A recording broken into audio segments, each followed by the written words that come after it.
Alrighty,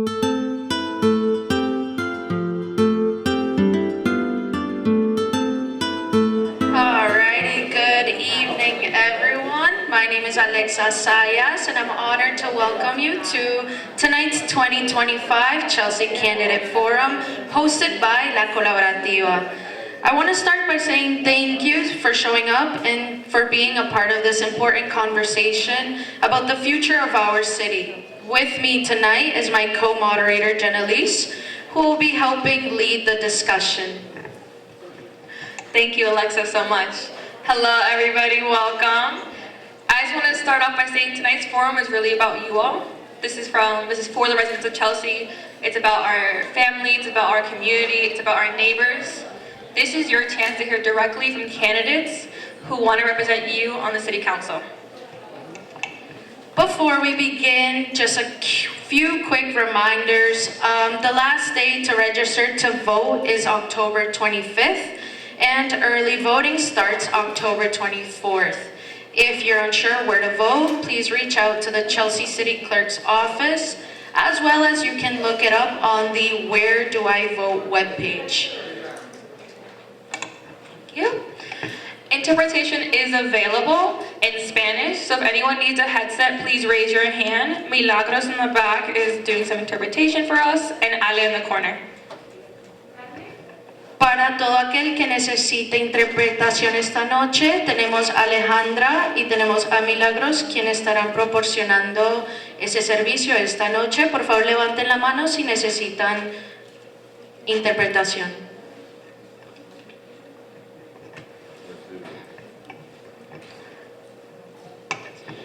Restrooms are located to my right-hand side. If anybody needs to use a restroom throughout the program, please feel free.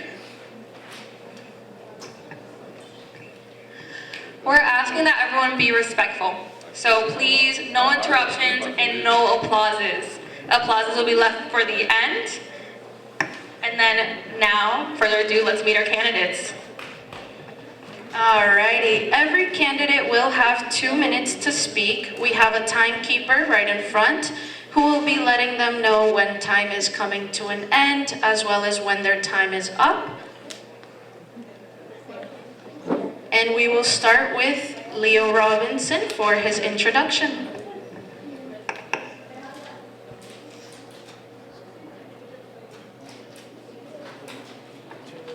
Good evening. First of all, thank you for being here. My name is Leo Robinson. I'm the longest-serving city councilor in the city of Chelsea. Born and raised in Chelsea, Vietnam veteran, homeowner. Been in this community all my life. Worked with young people like yourselves for many years. I used to be the president of Youth Basketball League. Was involved in Papuana, and actually, the t-shirt I have on is Louis Latimer, was born in Chelsea in 1848. He's responsible for the development of the filament and the light bulb. He also did the drawings for Alexander Graham Bell for the telephone. So we use him as a role model for young people to introduce them into science and technology. And pretty much that's my story.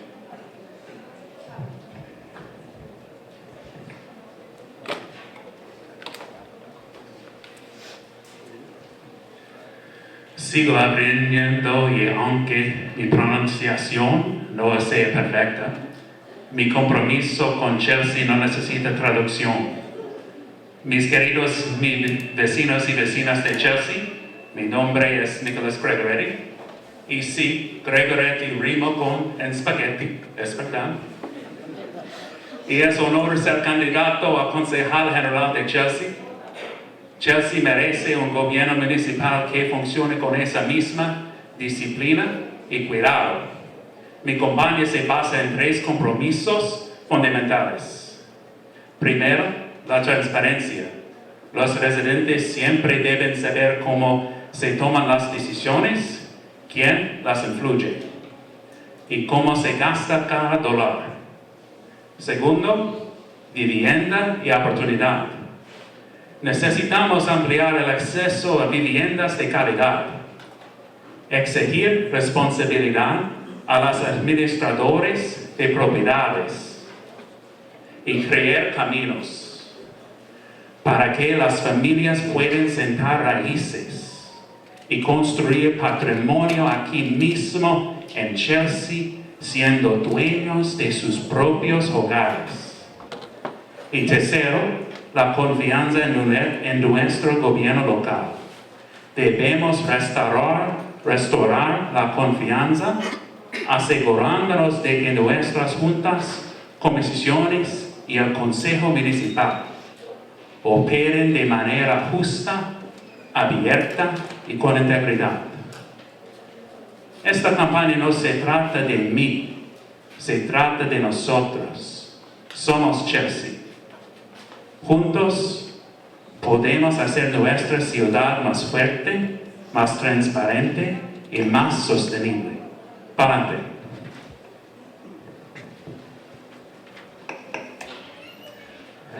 Buenas noches a todos. I'm just going to say something in Spanish at the beginning, and then I'll turn to English so that everyone can understand, since we have interpretation. Mi nombre es Roberto Jiménez, soy concejal de aquí de la ciudad. Solo quiero que los que solo hablan español sepan que cualquier pregunta que tengan pueden venir a preguntarme después y podemos hablar en español también, pero para asegurarnos que que todos entienden, pues voy a hablar en inglés y asegúrese que tienen la interpretación. Yo llevo, switching back. So, my name is Roberto Jimenez. I'm a city councilor in Chelsea. I've been serving for 6 years, 2 in the city council, 4 in the school committee. And the reason that I serve the city is because of my family and because of your family. I want my kids to be able to remain in Chelsea. They're 5 and 1 right now. I want them to still be in this community in 20 years and 40 years if that's what they want for themselves. And I want you and your families to be able to say the same and to do the same. That has not been the case for the past few decades, where people are constantly getting pushed out for decisions, some of which are happening or have happened in our city, but most of which are happening outside. In my time in the council, I've been really focused on housing, making sure that we are keeping families here, focusing on transparency, making sure that we are making more accessible for people what is happening in our city hall, what are the opportunities for people to engage. And then for the past 6 years, I've been really involved in education, making sure that our students have the funding that they need. I fought for the Student Opportunity Act at the state level, making sure that we brought millions of dollars that are now helping our students. And now that we're having some financial concerns, we want to make sure that we're fighting to keep those dollars.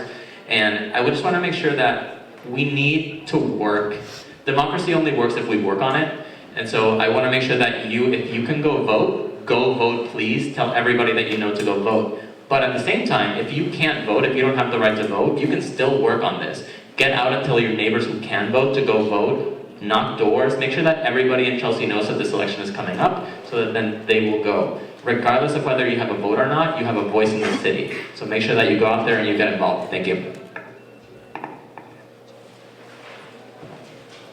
Good evening, everyone. My name is Christian De Jesus Franco. I am running for District 1 for City Council, representing Prattville. I am born in Puerto Rico, raised in Chelsea throughout my whole entire life. I grew up in the Chelsea public school system, attended to Northeast Metro Tech for high school, and I have been learning my community, working with my community with a lot of different things that I do. One is I'm involved in the planning board, which being in the planning board gets me involved to understand what projects that comes into our city, what is beneficial for our city. Then I also used to serve at the Human Rights Commission Board at the City of Chelsea, and I'm now currently serving for junior warding at St. Luke's and Lucas Episcopal Church, as where I do a lot of food insecurity. We do a lot of food pantry, community dining, and we do a lot of stuff that gets involved in our community. But why did I decide to run for city council?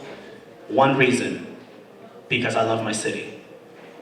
If you don't have anyone advocating for you, then what are we doing? That's why I decided to run, because I'm here to advocate not just for my district in Prattville, but represent the city as a whole. And just like Roberto said, if you know someone that can vote, let them know to come and vote, because this election is very important and everyone should know that this election means to them.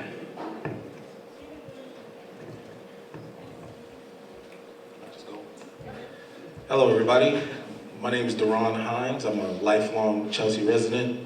I've lived here for about 29 years. Born and raised, I came up in a lot of the different youth programming and the sports like CYBL that Leo mentioned, Pop Warner. I was involved at Roca, the Boys and Girls Club, and some other programs as well. Chelsea has given so much to me in so many different capacities, and that's kind of where I'm running because I care about the community. I've seen the community and I've seen the transitions that have taken place. I see my sister growing up here and I think back to what it was like for me at her age. So these are all the things that I'm considering and the factors of why it is that I'm running. Currently, I'm a social worker. I've been a youth programmer for quite some time. I was a teen director at the Boys and Girls Club in Boston. I was a college access coach helping youth through the college process because we understand that making decisions about your future isn't just a singular decision, it's a family decision. And then I transitioned and became an admissions counselor for some time, coming full circle, doing the admissions process. But yeah, currently I'm a social worker and I work with youth and families all over the state. And I'm running because again, yeah, I care about the community.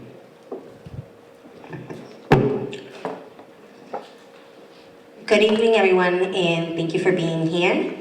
I'm so happy to see all these young, beautiful faces in this space. That really makes me super ecstatic. My name is Melinda Vega. I'm a proud mom of 2 boys and my bonus daughter, Soleil, a lifelong Chelsea resident, the proud daughter of community leader Gladys Vega, homeowner, and your District 2 City Councilor, now serving my 3rd term. I've dedicated my life to social justice and building a united and equitable Chelsea that thrives. In my experience as a community organizer and a youth worker, I've always focused on uplifting the voices and ensuring that everyone has a seat at the table, especially those most impacted by it. As a mother of a child on the spectrum, I'm mostly proud of introducing Chelsea's first autism awareness resolution, giving voice to our neurodivergent community. I also co-founded Chelsea's Women's Commission, creating a permanent space for our girls and women's voices in the city. I also co-led listening sessions for our youth, which resulted in hiring Chelsea's first athletic director. And I'll be remiss if in the space with all these young people, I don't mention that I'm the youngest to ever be elected in Massachusetts when I ran for school committee at the age of 18. Your voice matters. Youth voices matter now, and one of the things that is super important for me to say that really resonates with me is that the youth are the now and the future. So so create spaces where your voices need to be heard, and if those spaces aren't created for you, make sure you make a seat. So like in this space, you know what I'm talking about in terms of being engaged and making sure your voices are being heard. Thank you. Good evening, everyone. My name is Marnie McAlpine. I am running for District 4. I have been a proud resident of Chelsea for the last 12 years. I became a first-time homeowner here in Chelsea in 2017, which was a very difficult do because all of the costs were going up. We had all the developers coming in trying to buy everything and flip it and sell it to somebody who didn't want to stay here. But being able to purchase my home was an amazing thing. I have accomplished a lot in my life with a lot of hard work. I went to a vocational high school and I took culinary arts. And after that, I went immediately into the workforce and started working my way up through the restaurant industry. First as a server, very quickly moving up through the ranks, and became a manager in the industry at 21, a food and beverage director at the age of 23, and have now a 25-year history in management in the hospitality industry.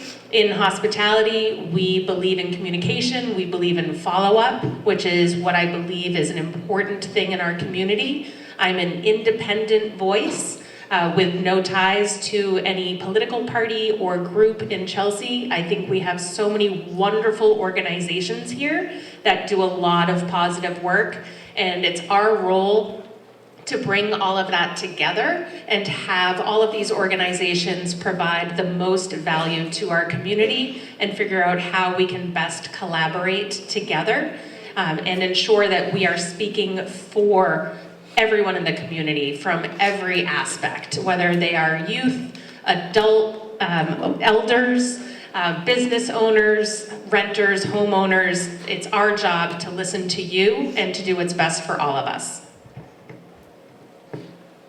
Hi, good evening. My name is Taneri Garcia. I am running for re-election District 4. I am a proud mom of two. My daughter's in college, and I own two businesses, Aloe Natural. I need to say this. I ran because I was born and raised in Chelsea. I went to Chelsea High, graduated Chelsea High, and I didn't graduate with good grades. My GPA, I don't even want to say. And it's never too late. I need you guys to understand that you guys are the future. That I am here because I needed to be here for you.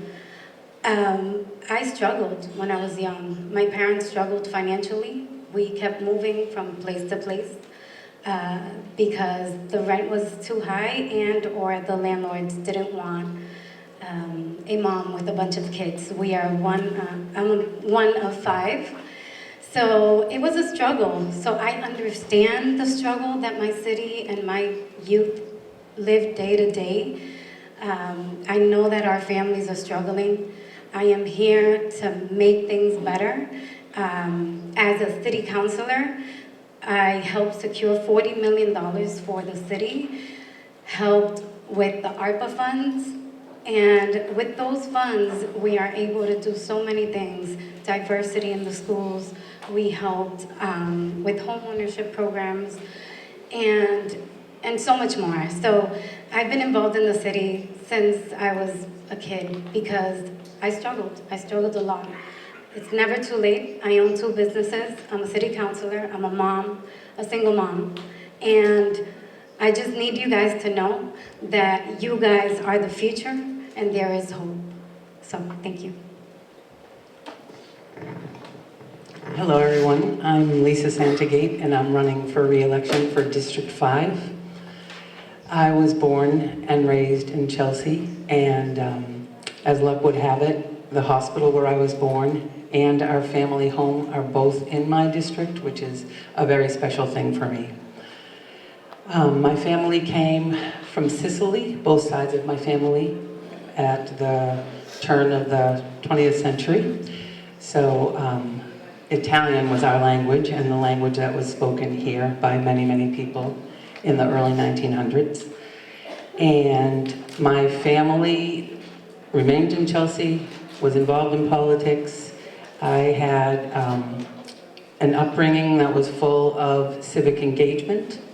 My cousin Guy was the first city manager of Chelsea after we shifted from the mayoral structure. And we were just taught to give back. And Chelsea has given so much to my family that it is very special for me to be able to work and live here. I'm a homeowner as well. I left Chelsea. I was a journalist, a radio journalist and a print journalist after university. And being able to interact with people from all over the world was very special. And I always wanted to come home and celebrate the diversity that we had here. So after 15 years in Zambia, I came back to Chelsea in 2008. And I was an educator in the community. And I actually see some of my former students here. And I can't tell you how special it is for me to have a student that I taught when they were 7 tell me that they're proud of me, that I'm sitting here now. It's very moving and very, very special for me. I am concerned with giving back to the community, focused on basic needs. Sorry, you're out. Just 2 minutes. Thank you, Lisa. Mi nombre es Manuel Teche, yo soy un salvadoreño, me vine a este país hace 13 años, no sabía nada de inglés, fui a Chelsea High School, aprendí inglés, me gané una beca de $250,000, fui a la escuela y de ahí regresé a Chelsea y dije, esta ciudad gasta $250 millones cada año y nadie dice nada. Entonces dije, me voy a involucrar, voy a ver qué puedo hacer y ahora estamos trabajando para poder mover ese dinero para beneficio de nuestra comunidad, especialmente ahorita cuando el gobierno nos está acorralando, ¿verdad? Por todo lo que está pasando con el presidente actual. Realmente esa es mi meta, luchar y dar todo lo que puedo para proteger a mi gente y si alguien tiene problema con eso, pues, ¿qué se le va a hacer? ¿Verdad? My name is Manuel Teche. I came from El Salvador about 13 years ago. I went to Chelsea High School. I then went to college on a full ride scholarship. Then I came back to Chelsea and I learned the amount of money that this city spends a year, and then I wondered, well, can I have a say on that? Can I work towards providing some of that money to our community? How is it being spent? You know, I got to be a counselor and I got all the experience and I saw that we can do great things with all that, and that's all money that's collected from our own community.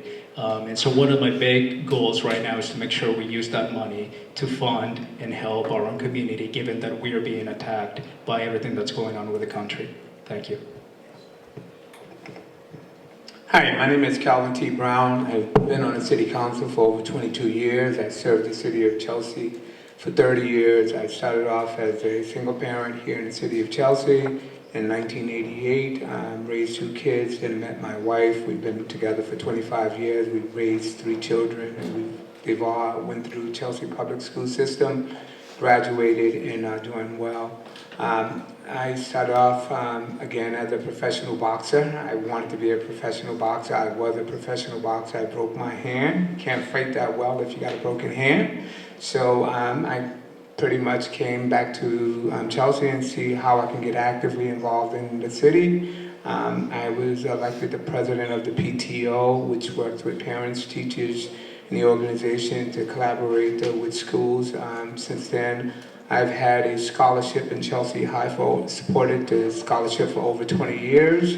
If any of you in here today have graduated in the last 5 or 6 years, you probably got a pin that says congratulations, you did it, from Calvin T. Brown. I've given those pins out. I've done it for the last 9 years.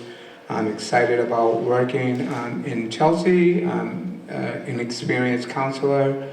I was on the planning board. I'm still passionate about our residents, our students. I've helped and supported each and every person from any organization that came to me and asked for donations. Not once, not twice, but a 20-year extension. So I'm excited about the work I do here. I know everyone on this roster is excited about doing well also.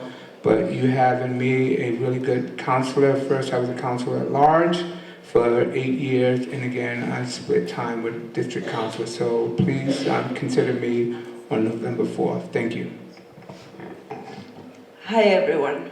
My name is Marchesa Cotoni. I'm very congested, that's why. And I don't sound like this normally. My name is Marchesa Cotoni, like I said. Originally, I'm from Albania. I'm proud to call Chelsea home. I was awarded a Fulbright scholarship to go to NYU, where I graduated with a master's in political science.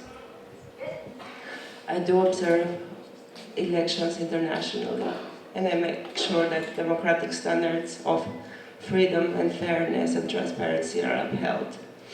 I am multilingual. I speak Albanian, Greek, Italian, French, and English, obviously.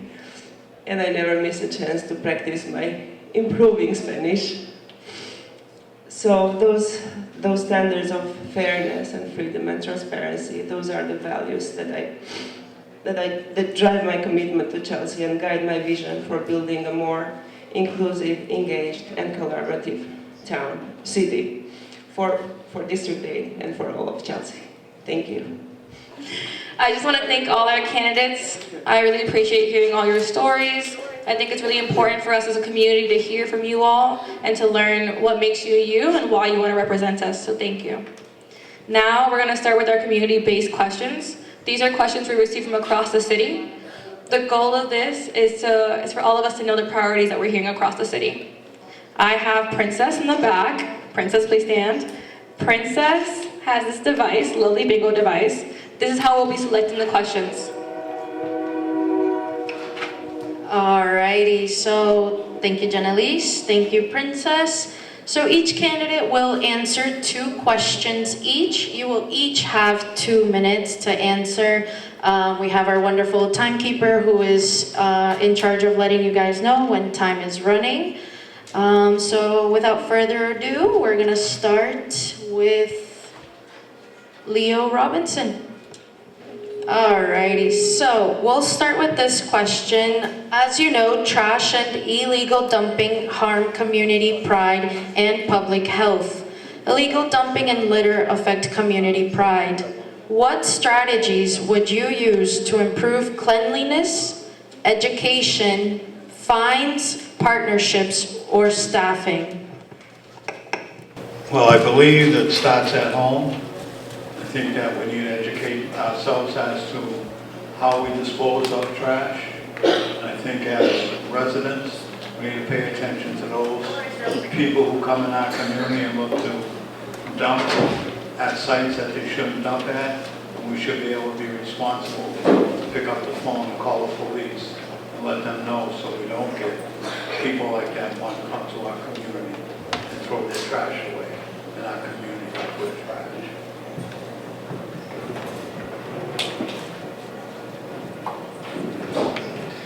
The next question I have, great, okay, cool, is heat and cooling, so it's getting hotter and not everyone has air conditioning or shaded areas.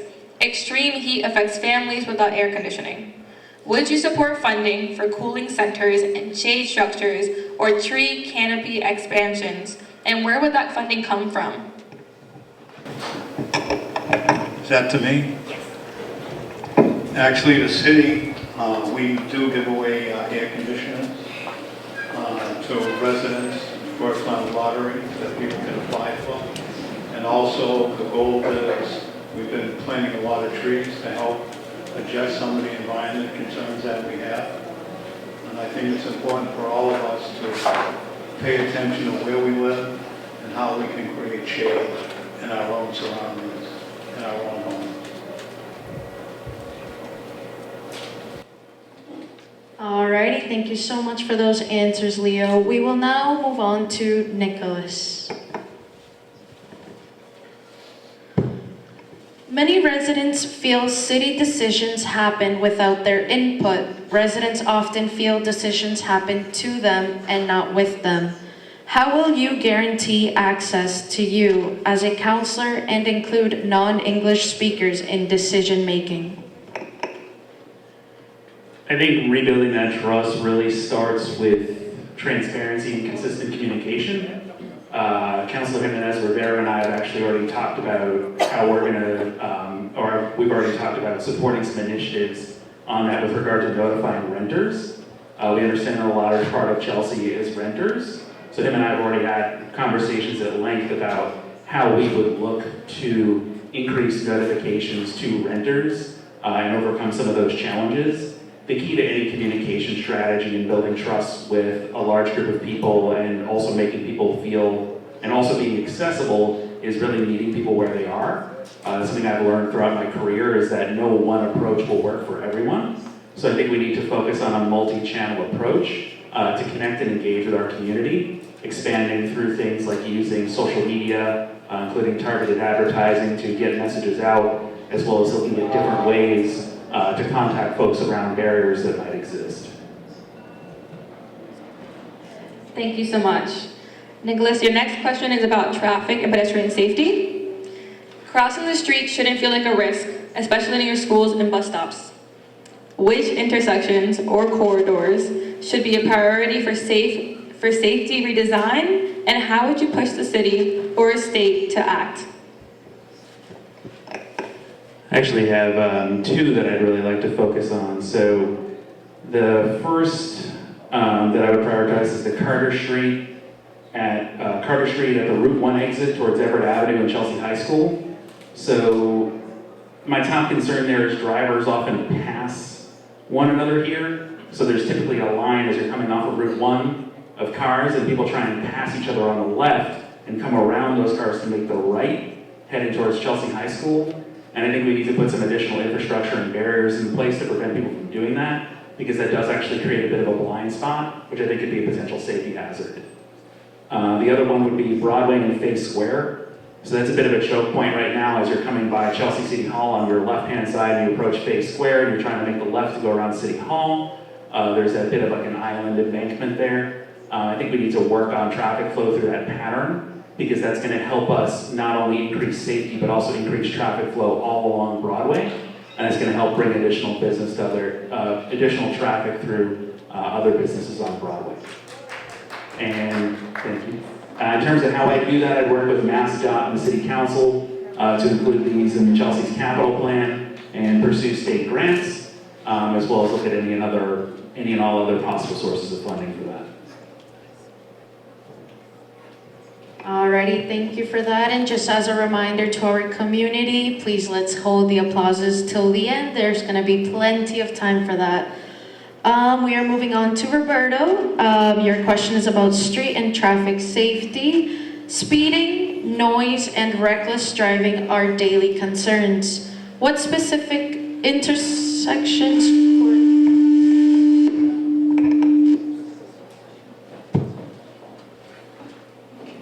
Apologies for that, Roberto. Your next question That might have been is, me, apologies. yes. Digital access and education equity. Technology access still divides students and limits learning opportunities. Not all students have access to Wi-Fi, laptops, or quiet study spaces. How will you help close Chelsea's digital divide for students and families? Thank you for that. You started asking the question about speed bumps, so I'm just going to say speed bumps everywhere to make sure that people don't get run over. We can talk about that more later. I started off being on the school committee, so I think to me, it's really important as a city councilor that we all have different roles in our community, right? The school committee is really there to support our students, and I really believe in making sure that we are empowering all of our elected officials to do the job that we were elected to do. So I think as a city councilor now, I want to make sure that I am working with the school committee, working with our superintendent to make sure that we are identifying the areas where there are gaps, and then making sure that we are doing what we can from the city side to support the efforts that are already underway often in our schools. If that means that students are not having internet access at home, that means doing more to provide them with, kind of the Wi-Fi, like the remote Wi-Fi providers. If it means that they need more spaces, we can talk about, do we have enough space in the library? What can we do to expand that if that's a necessity? We've been talking for many years about the need in Chelsea for a community center. We are making meaningful progress towards that goal now, thanks to the work of many of the counselors that have been working on this for many, many years. And I believe that we will soon have more spaces opening up, and hopefully, in the next few years, we will have a full community center in our city. And so I really think that from the city side, what we really need to be doing is identifying spaces for our youth to be able to gather in without fear of repercussion and fear of neighbors calling on them that, oh, there's kids outside. Kids should be outside. Like that, we want that to happen. We want you all to have fun. We don't want you to be cooped up. So I think to me it's about making sure that we're identifying spaces and providing the resources so that we can have not just spaces but engaging spaces for our youth and frankly for everybody else in the community as well. Perfect. Thank you, Roberto. So our next question for you is on community feedback and follow-through. Listening once isn't enough. Residents want ongoing communication and action. What's your plan for maintaining two-way communication with residents after the election beyond social media posts?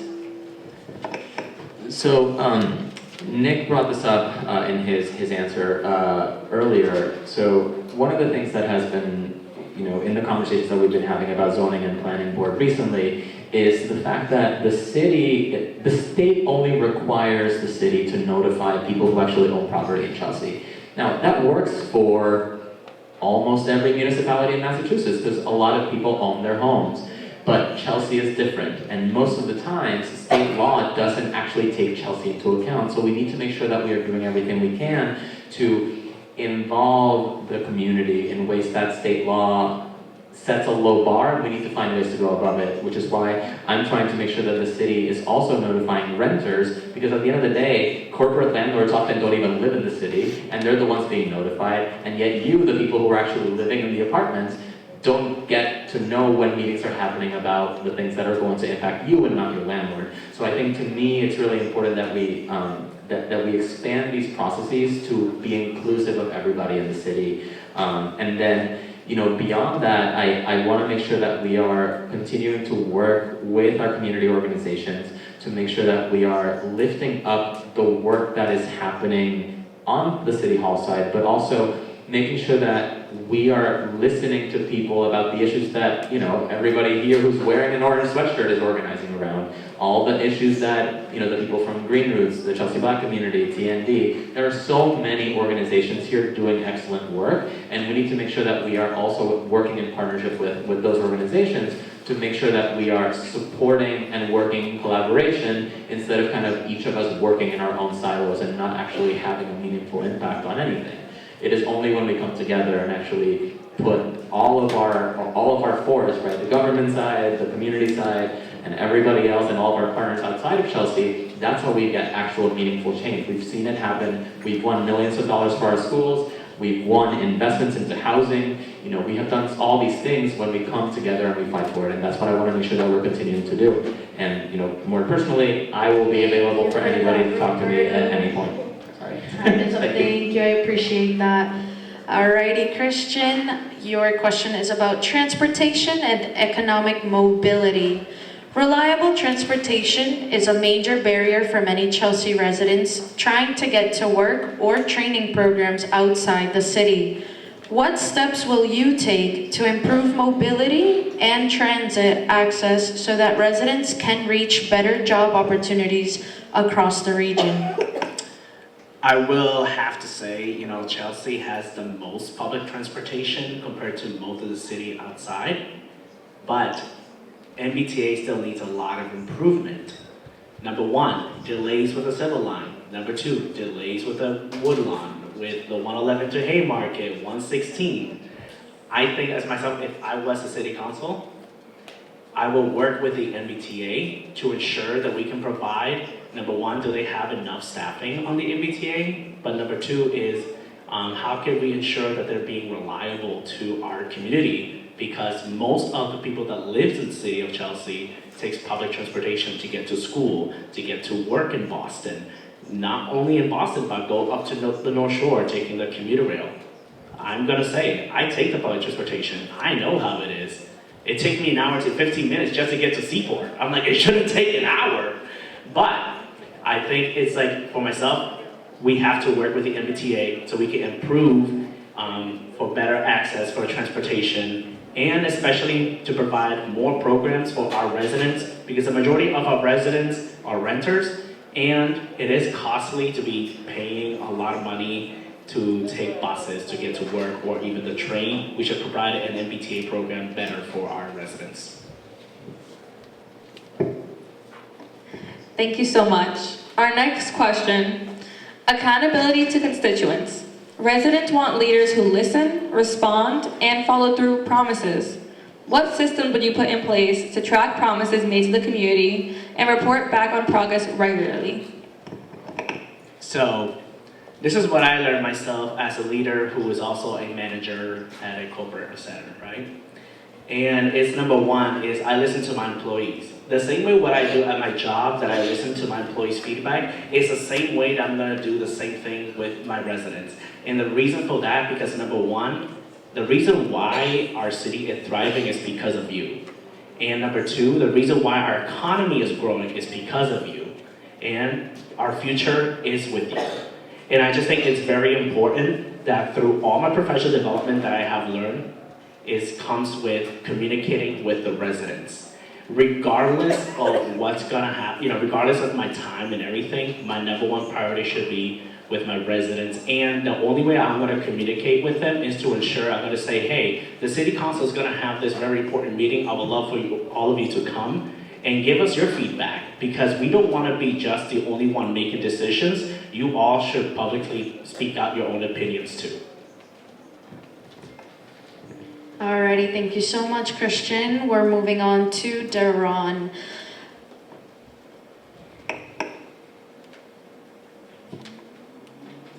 I'm sorry, I said your name. Daron, correct? Yeah, Daron. Flooding and climate resilience, rising sea levels and frequent floods are putting neighborhoods like the waterfront at risk. Flooding and stormwater overflow threaten low-lying areas. What infrastructure investments or state partnerships will you push to make Chelsea more? Well, currently the city's in like a multi-phase plan where they are developing more climate resilient infrastructure and changing out some of the old infrastructure that we currently have. And we are partnering currently with UTIL, which is an urban development organization that is laying out the next 10 to 15 year multi-layered plan for the city and development. I think continuing that conversation along with them, but also in having conversations with people who are on the ground doing the work. I know Green Roots has been doing a lot of work in this space to ensure that we are a climate resilient city. I know we're like a heat island where, in the summer, we generate a lot of heat based on the current development, and we don't have a lot of cooling zones in the city. So I think partnering with the people who are on the ground doing the work and conducting the research right now to get that information so that we can make an effective decision collaboratively, because the council works together in making these decisions.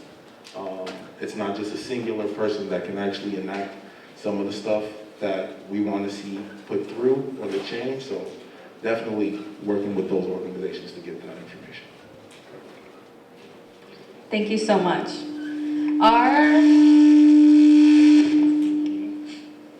Great. I feel like it's me now. Our next question, infrastructure equity. Not all neighborhoods get equal attention when it comes to lighting, sidewalks, and repairs.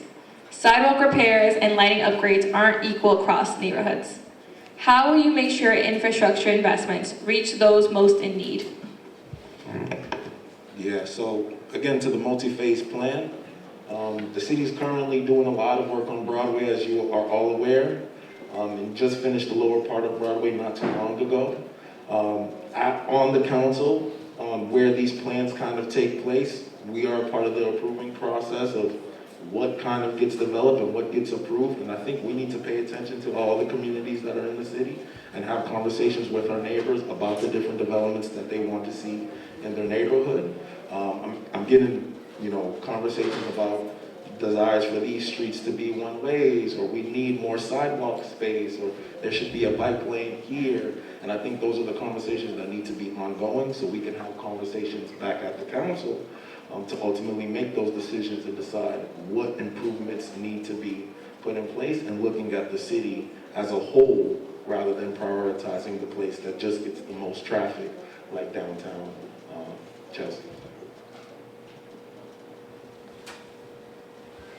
Alrighty, thank you so much. We're moving on to Melinda. Your question is about education and opportunity gaps. Not every student has access to the same academic or career preparation. Students want better access to college, readiness, trade programs, and tutoring. What role should the city play in supporting these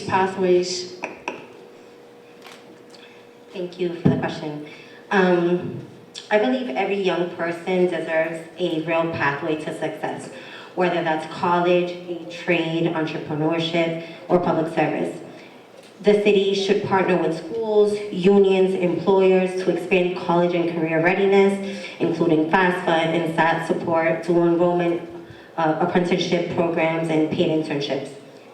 Through my work as the fellowship director for the Fellowship for Equitable Affordable Housing, I lead a program that is a statewide workforce pipeline that takes people that look like you and I, first generation BIPOC community members, working class families, and connects them with career training, professional mentorship, and full-time jobs in community development. So you start as an associate project manager with the goal of becoming a successful project manager. This program has low barriers in order for you to participate. You have to go through a regular application process like an employment opportunity, but this is a long-term sustainable career that opens your doors to get a six-figure paid figure with the lived experience of individuals or community members like Chelsea, low-income communities of color, where you guys, for example, one of my fellows is working at the neighborhood developers. So their role is to create the affordable housing, design these plans with the communities and the residents that live there. And who better than the people that look like you and I to make these decisions? And this is one example of something that is very near and dear to my heart. I'm extremely passionate about, and I think these are the type of opportunities our community needs, especially our young people. Thank you so much. So our next question surrounds around transparency and communication. Important information doesn't always reach residents in time or in their language. City decisions often reach the community too late. How will you make communication more transparent, multilingual, and proactive? I actually can, first and foremost, I want to say that in this term, we, as a city council body, experienced what that was to have some decisions made for us and imposed on us.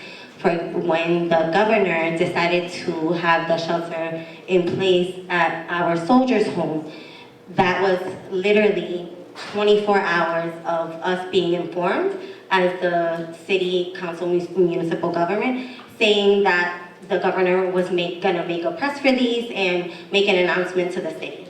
Now, imagine us as municipal leaders not knowing and hearing firsthand in that way. As the city councilor that was impacted, being that was in my district, I immediately knocked on doors to inform the constituents that lived in that area, with our city manager, with some of my peer city councilors. I ensured that we held multiple community meetings to listen to the concerns of our residents.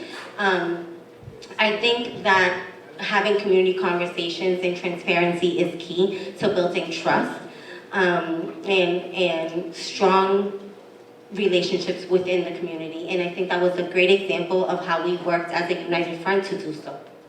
Thank you. Okay, thank you so much. Moving on to Marnie. Your first question is youth-led solutions. When young people lead, they bring creativity and energy to community problems. How will you include young people in planning programs that affect them, like public art, violence prevention, or environmental cleanups? Thank you for that question, Alexa. I do think that youth is super important. I have already connected with the youth to a degree. I'm one of the lead organizers of the Chelsea Hill Community Group that does cleanup and safety walks through our city. That group started in 2017, and I assisted with kind of resurrecting things in 2023 after it had kind of quieted down during COVID. It was a little hard to get back up and running. And last year I connected with folks over at the Chelsea High School, and we were able to bring in some youth coming in from various groups. One of the specific groups that I remember coming on a few of those walks was the Youth Elemento group. So having our youth come out and be a part of that. Another thing that I plan on doing in my role would be to create an advisory council for the district, and that would consist of people from every demographic from our district.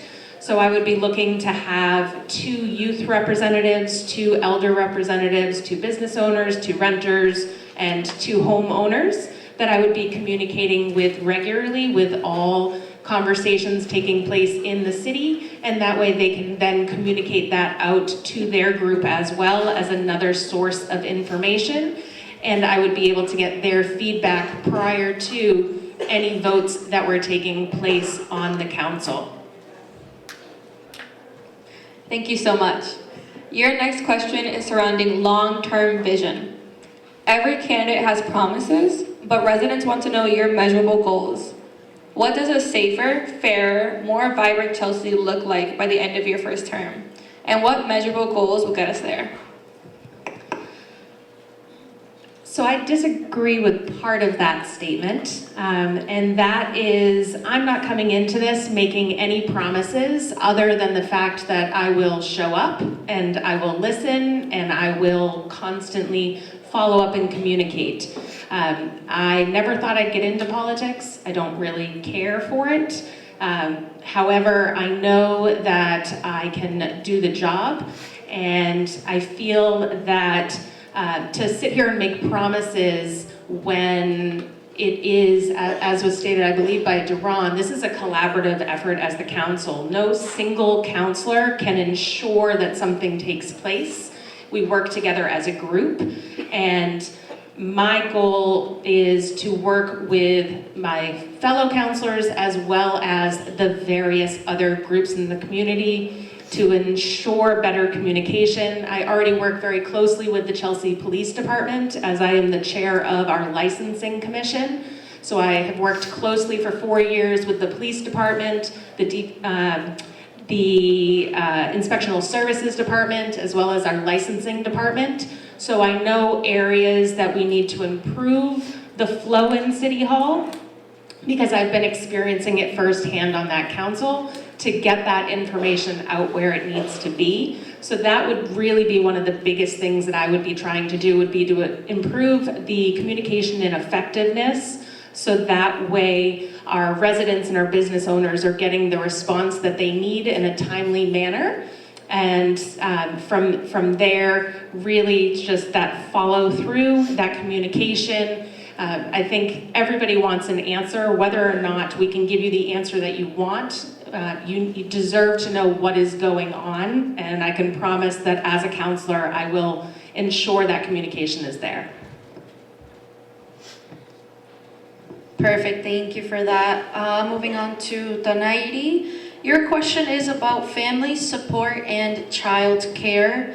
Many working parents struggle to balance jobs and child care without enough options. Many working parents struggle to find affordable child care. Would you support city funding or partnerships to expand early childhood and after-school programs? Absolutely. My mom had a daycare, so I grew up with a house full of kids, and I know how important it is for our families to trust people with their children. The partnership that I have done, I went straight to the State House, and there is a bill on the table right now being passed where they want to allocate some funds for our family members to get paid to take care of our own children, which is beautiful, right? Because I remember growing up with my grandmother, and my mom was a workaholic, like I am, and my mom trusted my grandmother, her mom, of course, right? You want to leave your children with family members who you trust. But how beautiful it would be for your family members to get paid for a job that they already do with love and care. right? So I will definitely advocate at state level to get funds for our family members to continue to take care of our children. Daycare is super expensive, and we know that this is a need in our community.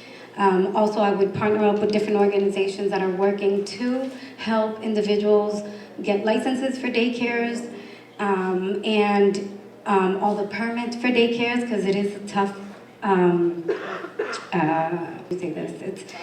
it's a tough, thank you, it's a tough process, because I know my mom had a daycare and she had to get all these permits into place, and if you're a renter, the landlord needs to give you permission for it. So I would help in knowing all of the ins and outs of getting a daycare for our families, and yeah, just work directly with the state and see what funds can be allocated to help our daycares and our families. Thank you. Our next question is on workforce development and equity. Chelsea residents are hardworking, but many still struggle to find stable, good-paying jobs. How will you expand access to job training programs that actually lead to long-term careers, especially for youth, immigrants, and workers who don't have a college degree? So I would work directly with the unions.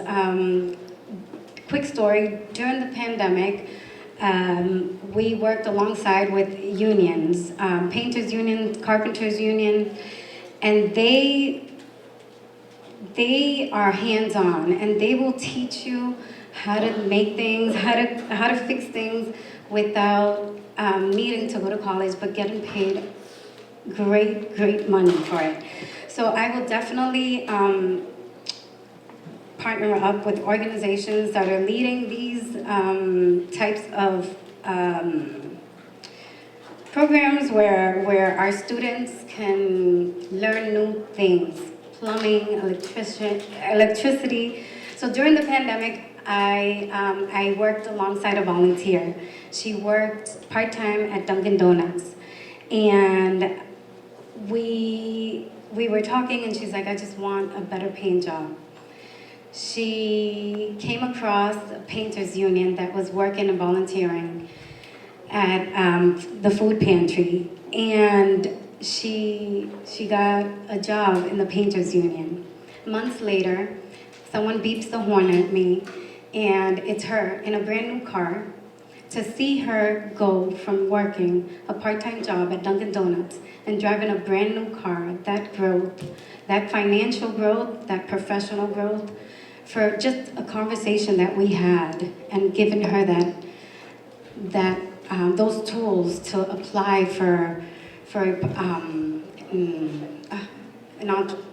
apprenticeship, I can't say that word, program with the union, changed her life, and I think that we need to tap into those things. So, yeah. Okay, thank you for that. We're moving on to Lisa. Your first question is keeping Chelsea affordable. Chelsea families are being priced out of their own city. What's one concrete policy you'll push this year to keep longtime residents in their homes, and where will the funding come from? If I could find one silver bullet for that, that would be really quite a feat. Housing is on my mind all the time, and I have been pleased with some of the things that we've put into place just to make housing safer for people here, just in terms of property managers needing licenses, renters, owners in good standing. All of those things are helpful for people to be in a safe, clean home. Basically, I think we need to be more disruptive with things. I think we need to take a look at empty office space that we have in our city. I think we need to try and really disrupt what's going on because we don't have a lot of space. So we're going to have to try to use what we have. And I know that Boston is taking some office space and turning it into housing, and I think that that's a fantastic idea. And I would love to see some areas of our city that I know are vacant If we could just get creative with that and disrupt the regular process. Chelsea's known for doing things in a way that's really unique. And I think that housing is an area where we need to continue to do that. I love the land trust that we have and that we're going to be collaborating with Habitat for Humanity to build space. I think that's fantastic. So I think we just need to all take it by storm and do things in a different, creative way to allocate scarce resources. Thank you, Lisa. I have another question for you regarding public health and housing conditions. Poor air, mold, and lead hazards continue to harm families' health, especially children's. Mold, lead, and poor ventilation still impact many Chelsea apartments. How will you link environmental health and housing policy to protect residents' health? I feel that some of the conditions that I see and hear about, and that I hear about from my constituents, and I try to advocate for them by getting inspectional services involved, calling 311, asking for places to be inspected. Some of the conditions are horrendous, and we can't have anyone living that way. I think that we have to ensure, again, that landlords are taking care of their properties, and I think if there are maybe bigger fines, and if you're not in good standing, then you shouldn't be able to own in our city. Or if you have so many infractions for unsafe conditions in something that you rent, that you should have consequences that match the harm that you're putting your renters in. So I'm not the type of person who's overly punitive with things as far as enforcement goes, but when it comes to housing and being safe and healthy, I would say that the more enforcement we can do, the better, and the more consequences, the better. No one should live in a condition where they could be sick. Our neighbor, unfortunately, the child was in a home with lead, and the child has now some cognitive delays from having been exposed to lead. And I mean, that's just extremely horrible. So consequences, I guess, and more severe enforcement for those who do not keep our property safe and clean. Perfect, thank you so much. Moving on to Manuel. Trust in local government. Many residents feel disconnected from city decisions. How will you rebuild trust between local government and communities who have felt ignored or unheard, especially during these difficult times? Thank you for the question. I think this was perfect for the way I worked with the council. And the way I've worked has always been, I've worked directly with the people, right? My job in council is not to bring my agenda. My work in council is to do what the voters tell me. And I think that's the way government should always work, right? What just happened, a couple of weeks ago. I mean, there was a fish factory going right next to people's homes. I thought the company was a great company. I thought the owners were great owners. I thought they were good people. But 100 residents came out and spoke against it. I think when that happens, the city needs to listen to them and do exactly what they're asking. I mean, you also got to look at it, right? This was something that was very fair. They had good arguments. La pregunta que me hacen a mí es muy buena. Me están preguntando de cómo puedo yo conectar con las personas cuando se trata del gobierno. Y eso es que el ejemplo perfecto, hace poco querían poner una factoría de pescado a la par de un building y un edificio de personas mayores de edad. Se iban a levantar todos los días y iban a oler pescado. Yo creo que eso no era algo bueno para ellos. La compañía era buena, los dueños eran buenos, pero la gente no lo quería. 100 personas se presentaron a la ciudad de Chelsea a testificar en contra de eso. Ellos dijeron que no. Yo creo que la ciudad les debe de escuchar. And so my issue, I have no personal issue against anything or anybody, but if the voters told me go a certain way, it's not because I want to be elected. They actually did not even vote for me in my district. I just think it's the right thing to do. So I'll keep doing that. If any of you have any concerns about the city and want something to be done in the city, reach out to me. I'm always available. Thank you so much. Your next question is about local partnerships and career pathways. Chelsea has strong community organizations and schools that want to prepare residents for today's workforce. How would you partner with local organizations and schools to create local career pipelines that keep talent and opportunity right here in our city? I think the biggest issue that we deal with partnerships is making sure that we can financially sustain them, right?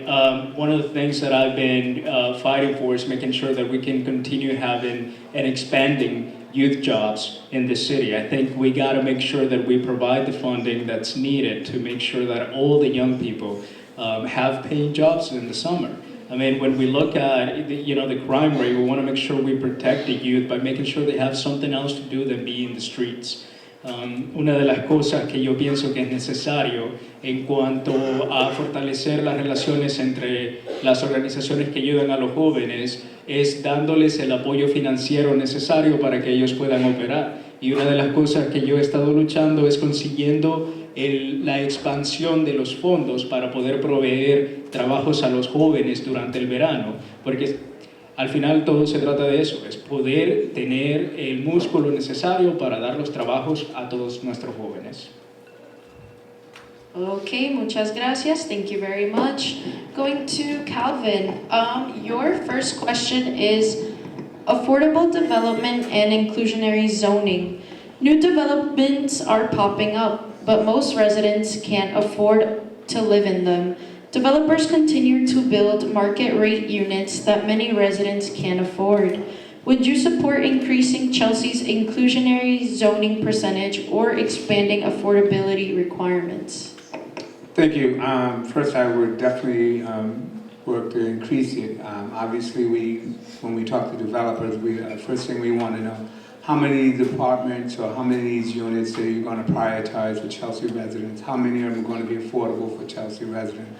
We understand they have an investment, they have to make their investment, but if you're coming out, you're doing 40 units, we want you to give a little more than you've done in the past. It's just only right because the city is growing, the demand is there. Folks that's working a full-time job at minimum wage cannot afford to live in a lot of these things, so we have to do what we can with our developers here. And there's been some good development here, and there's been some really good opportunities for residents here. And we have made sure that when they come, whether it's, we take away parking, because we want to believe that, more parking on our street makes it harder for other folks who's trying to park or already live here to establish. Or we try to get, again, an increase in the affordability of the rates for prioritizing Chelsea. So it's always about trying to do as much as we can legally. It's always a battle, but we've been able to work with some of the developers here, and they have done some really nice projects. And they have really, truly, unfortunately, a lot of folks don't think, but they have kept them somewhat a lot cheaper than the places like nearing communities like Everett and Saugus and Revere.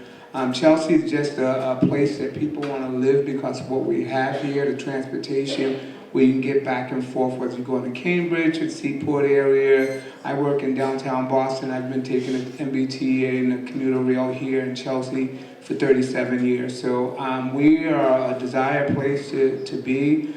We keep working with the state, as you know, because we have the transit system right here. We were able to get right here at 6th Street. We were able to work also with some of those developers here. So we're trying to continue to do as much as we can as elected officials. Thank you so much. Your next question is about accessibility of City Hall. Getting help from City Hall can be confusing or intimidating for residents. Many residents struggle to reach the right department for help.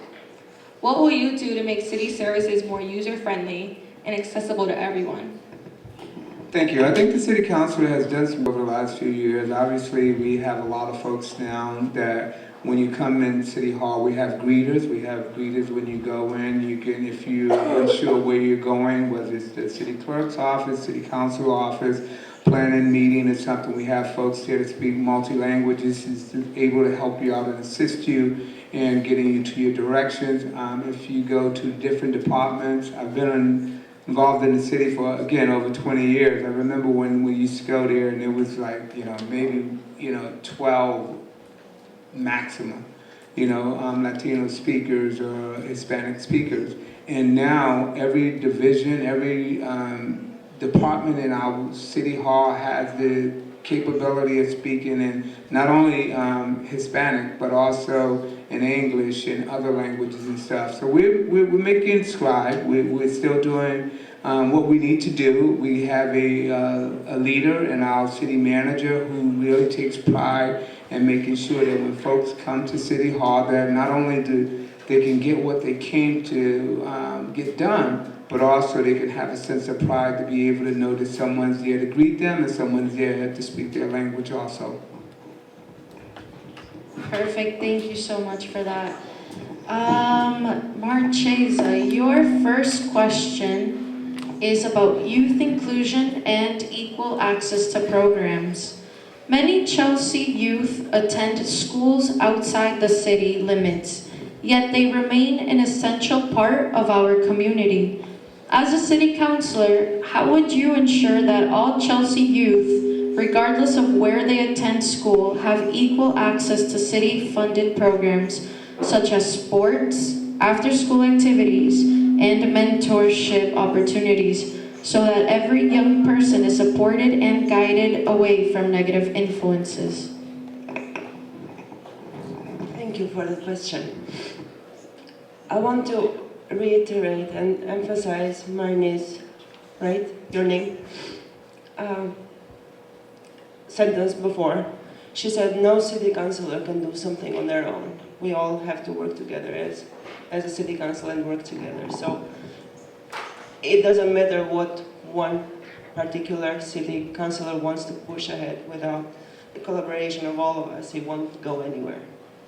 So my promise is to work together, to be informed, to relay that information to my constituents, get their input, and bring that input to the city council and make an informed decision. So having said that, going back to your question, I will collaborate with the city, I will collaborate with the schools, I will collaborate with community groups to ensure program eligibility for all kids, regardless of where they are enrolled in school, so that they can all participate equally. And monitoring participation and funding allocations will promote fairness and inclusivity. Thank you so much. Our next question is on youth, mental health, and wellness. The pressure on young people from school, The pressure on young people from school, work, and family is taking a toll. Depression and anxiety and trauma are rising among young people. What specific partnerships or funding would you pursue to expand access to youth counseling or trauma-informed care? Thank you for the question, and the same disclaimer. So I will work with everyone, and I will support those initiatives that work on partnering with mental health providers, with nonprofits to fund accessible mental health counseling, trauma-informed care to all residents in District 8 and all of Chelsea, basically. Community centers, securing state, federal grants, collaborating with city health departments, and expanding vital support services. Thank you. Thank you. And thank you to all of our city councilors for your answers. I want to remind everyone again, these questions came from the community, so these reflect the priorities that people are worried about. I appreciate each of you for taking the time to formulate well thought out answers. Now I pass it back over to Alexa. Alrighty, I do think that the candidates do deserve a round of applause for those amazing answers.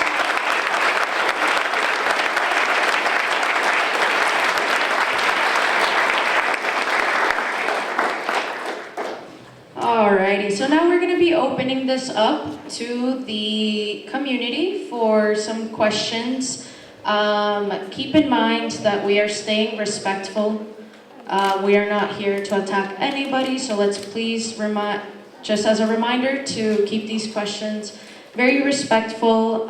We are going to be choosing 3 different community members. Based off of these next 3 topics, there is a lot of topics to be talked about here in Chelsea, many issues we are facing. But in order to keep it fair, we are going to stick to 3 topics about housing, youth, and safety. So if you guys have any questions regarding any of those 3 topics, we're going to start with housing. Does anybody have any questions on housing?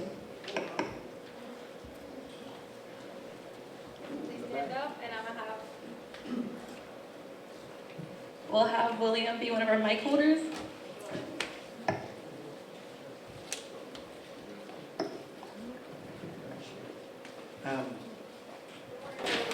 First, I want to compliment the organizers of this event. I'm a long-time resident in Chelsea. I vote every time. When I go to the polls, I really don't know who to vote for. So I must thank you for organizing this event. It was a pleasure for me to hear from all the candidates. I can feel the energy, I can see the sincerity in their presentation. And as I sat here, I made up my mind who I'm going to vote for. And my question in relation to housing is, and it's directly, mostly to the councillors at large. Someplace it is stated that the majority of residents in Chelsea are renters. What would you do to flip that formula?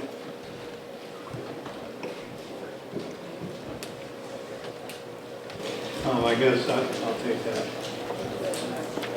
Housing issue is a very important issue.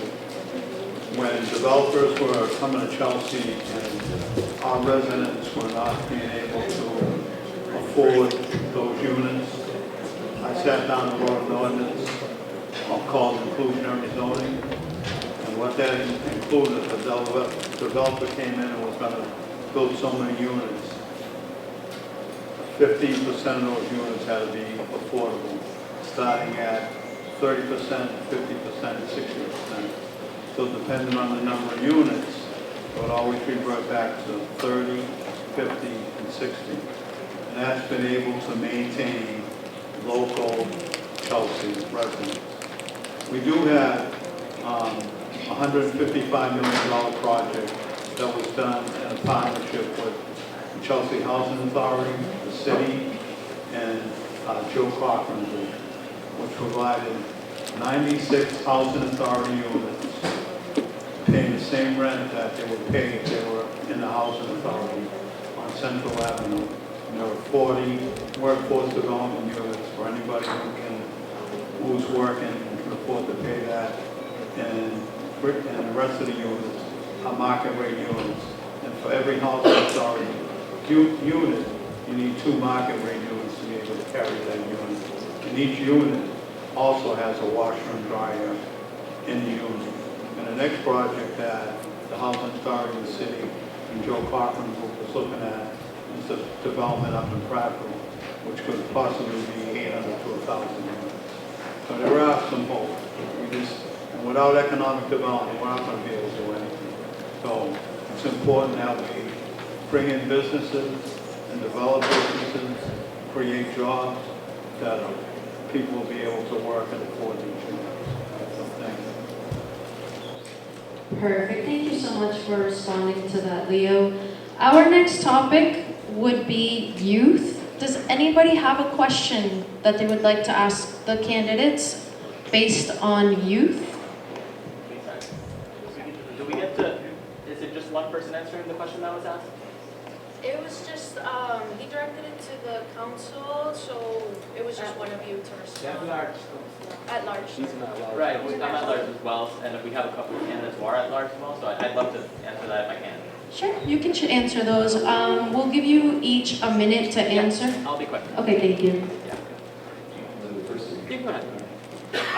As a homeowner myself, recent purchaser of a home myself, I think access to purchasing your own home comes down to a couple factors. 2 most important ones being education and down payment. Understanding the process of purchasing a home, what it takes understanding good financial responsibility is really key. That's something I had to learn myself through self-education. So I think if we expand access to education on financial literacy, to teach folks the process and the procedure of how to purchase a home, I think that will help remove one of the barriers. I think that we also need to look at down payment assistance. Getting the down payment saved was certainly the hardest part for me personally. So I think we need to look at how do we assist folks with getting the down payment that they need to then purchase the home. And then last but certainly not least, we also still need to consider affordable housing. Because if you don't have a stable place to live, it's going to be very hard for you to focus on the future of saving for something that you may want to purchase. So I think there we need to look at an inventory of what we have in terms of affordable homes that are available. We need to look to improve those and then look to expand the availability of those affordable homes. So just real quick, raise your hand if you're a renter in this room. If your family rents. I just want to, and this is not the question that was asked, but I just want to be really clear, because there's often a lot of people who say that you need to own a home in order to care about this community, and I just don't believe that. There are many people here who are renters. You are still a full part of our community in the same way that a homeowner is. So don't let anybody tell you that you are less in this community because you rent. And I think in terms of making homeownership more accessible, the answer is that we need to build more. But if we build more, then people are going to get pushed out more because prices are going to keep going up. So I think before we build more, what we have to do is we need to work on tenant protections so that when we build more, you and your family aren't going to get pushed out of Chelsea. And the other piece is, if your rent wasn't going up like crazy, a lot of people who want to buy a home would actually choose to rent, because what is driving the desire to own a home a lot of times is the fact that rent is going up like crazy. So what we need to do is make sure that we are working on rent control and working on other things to keep rent from going up, and then continue to make more opportunities for people to buy homes, but we need to do both. Thank you for that, Roberto. So moving on to the next topic, does anybody have a question about youth? I see a lot of young faces here, so I'm sure we have some questions for the candidates. My name is Guillermo Romero, and to the candidates and councils at large, I want to know what we as a community and you guys as council can do to work together to prevent youth violence to keep happening throughout our community.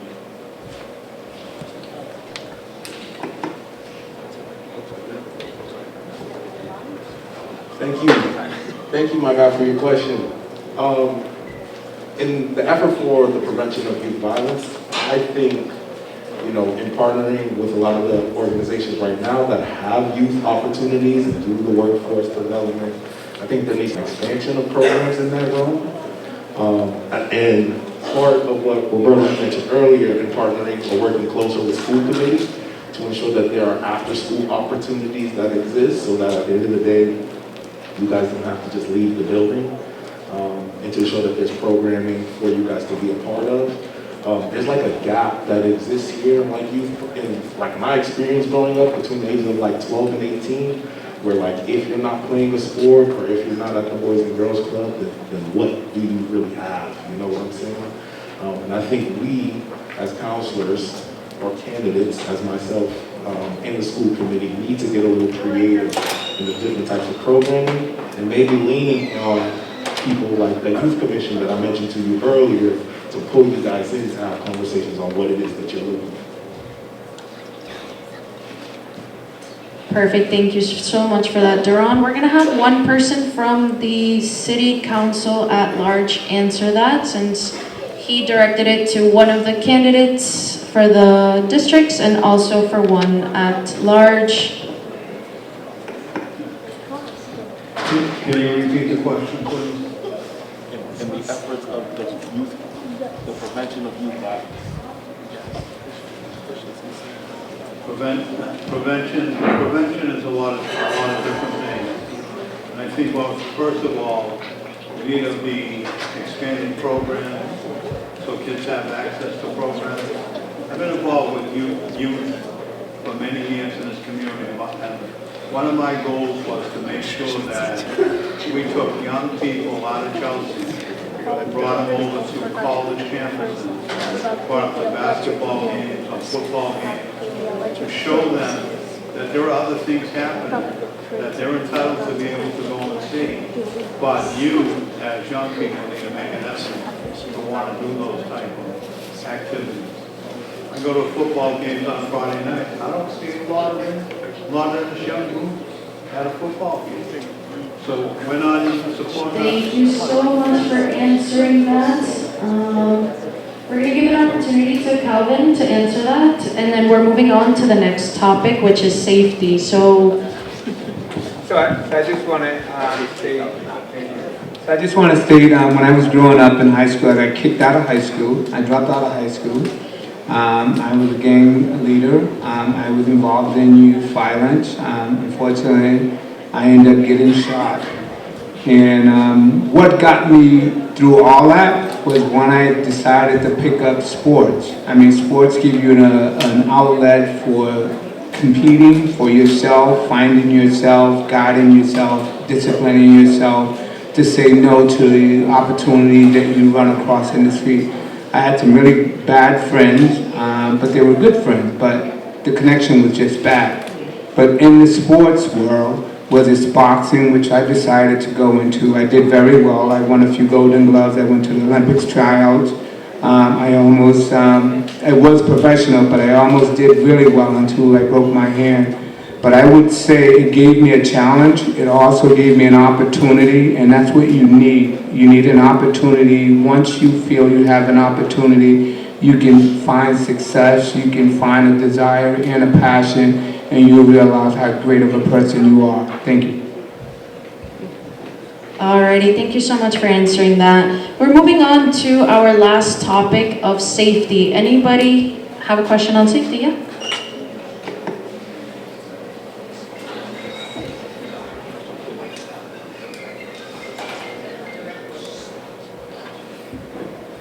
Hi, my name is Dennis. At first I was going to talk about youth violence, but I then decided to shift it about ICE, to talk about the safety of not only the undocumented, but also the documented as well. I want to direct this to Ron about what it is that we could do, and also you guys, to help us out in situations where the people of ICE are not only violating our rights, but also breaking the law and putting us in a tough situation where we don't know what to do. Yeah, that's a great question. Thank you, Malin. I know that there's been a lot of Know Your Rights trainings that have been happening here in the city. But to your point, you know, the Know Your Rights trainings can only get you so far, especially if, you know, your rights aren't being obeyed or, you know, viewed or valued by ICE agents. I think to take it a step further, we need to do more rapid response trainings for the city so that everybody can have the information on who it is that they can contact and what steps that they can take to prevent, you know, the expedited process that people are doing with the removal of people. You know, and so that you can call and be sure that you know that ICE, that these are actually ICE agents and not just, you know, people who are pulling a prank and doing all this, you know, causing miscellaneous danger and terror to the community. With that being said, I think, Thank you, Daron, for answering that question, and thank you for asking the question. That was... Alrighty, so we're now moving over to our lightning round. This is our last round of tonight. Each candidate has two pieces of paper in front of them.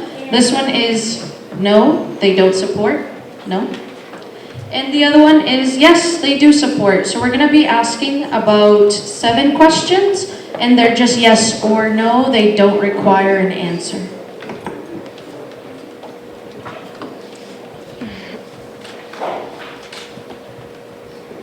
Our first question is, would you support reinstating rent control or a local stabilization policy if the state allowed it?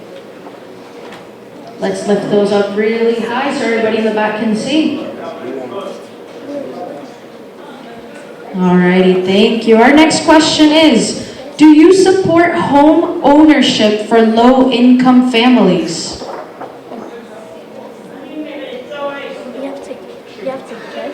next question. Should large businesses in the city receive the same support and services as small businesses?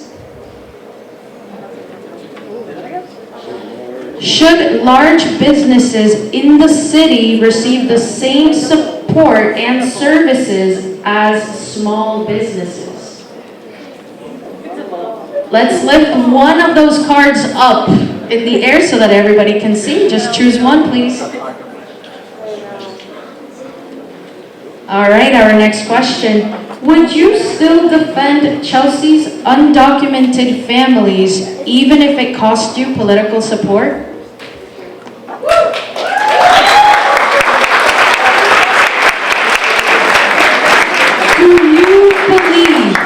Do you believe Chelsea deserves leaders who live the struggles they claim to fight for? Do you support creating a more equitable city system for distributing grants and approving incentives such as tax breaks that prioritize small local businesses over large corporations, ensuring that bigger financial deals and programs are directed toward helping small businesses grow and stay in Chelsea? Alrighty, perfect. That concludes our lightning round. Thank you so much to the candidates for answering.